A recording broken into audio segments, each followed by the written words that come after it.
ಈ ಗ್ಲಾಸ್ ಮುಂದಿಟ್ಬಿಡೋಣ. ಅವ ಈ ಗ್ಲಾಸ್ನಾಗ ಎಣ್ಣೆ ಜಾಸ್ತಿ ಐತೆ ಅಂತೇಳಿ ಇದನ್ನ ತೊಗೊಂಡ್ಬಿಡ್ತಾನೆ. ಬಾ ವೆಂಕಟೇಶ, ಬಾ ಕೂತ್ಕೋ ಬಾ.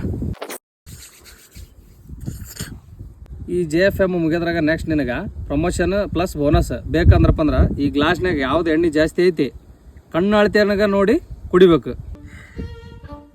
ಒಂದು ಸೆಕೆಂಡ್ ಸರ್, ನೀವು ಯಾವಾಗಲೂ ಸಿಟ್ಟಿಂಗ್ನೊಳಗೆ ಯಾಕೆ ಜಾಸ್ತಿ ಕುಡಿತೀರಿ ಗೊತ್ತಾ?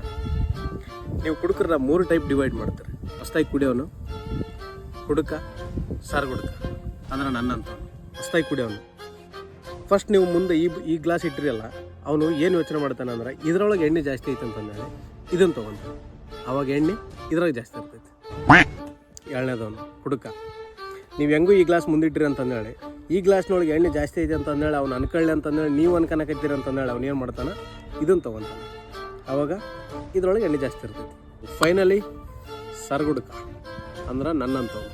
ನೀವು ಹೆಂಗೂ ಈ ಗ್ಲಾಸ್ ಮುಂದಿಟ್ಟಿರಲ್ಲ, ಈ ಗ್ಲಾಸ್ನೊಳಗೆ ಎಣ್ಣೆ ಜಾಸ್ತಿ ಐತೆ ಅಂತಂದೇಳಿ ಅವ್ನು ಅನ್ಕೊಳ್ಳಿ ಅಂತಂದೇಳಿ ನೀವು ತಿಳ್ಕೊಳಕತ್ತೀರಿ ಅಂತ ತಿಳ್ಕೊಂಡು ಅವನು ಈ ಗ್ಲಾಸ್ ತೊಗೊತಾನ ಅಂತಂದೇಳಿ ನೀವು ಅನ್ಕೊಳಕತ್ತೀರಿ ಅಂತಂದೇಳಿ ಅವ್ನು ಅನ್ಕೊಂಡು ಅವನು ಈ ಗ್ಲಾಸ್ ತೊಗೊತಾನೆ. ಅವಾಗ ಎಣ್ಣೆ ಇದ್ರಾಗ ಜಾಸ್ತಿ ಇರ್ತೈತಿ. ನೀವು ಯಾವಾಗ ಇದನ್ನ ಗ್ಲಾಸ್ ಮುಂದಿಟ್ರೆ ಆವಾಗಲೇ ನೀವು ನನ್ನ ಸರಗುಡುಕ್ರು ಅಂತಂದೇಳಿ ಫಿಕ್ಸ್ ಆಗಿರಿ ಅಂತಂದೇಳಿ ಅನ್ಕೊಂಡಿಲ್ಲ. ಆದರೆ ನಾನು ಯಾವ ಥರ ಕುಡಿತೀನಿ ಅಂತ ಅಂದ್ರೆ ನನಗಿಂತ ದೊಡ್ಡ ಕುಡುಕ್ರು ಹೆಂಗೆ ಕುಡಿತಾರೋ ಹಂಗೆ ಕುಡಿತೀನಿ. ಅಂದ್ರೆ ಸರಗುಡುಕ್ರಕ್ಕಿಂತ ದೊಡ್ಡ ಕುಡುಕ್ರು ಅಂತ ಅರ್ಥ. So my choice is this glass.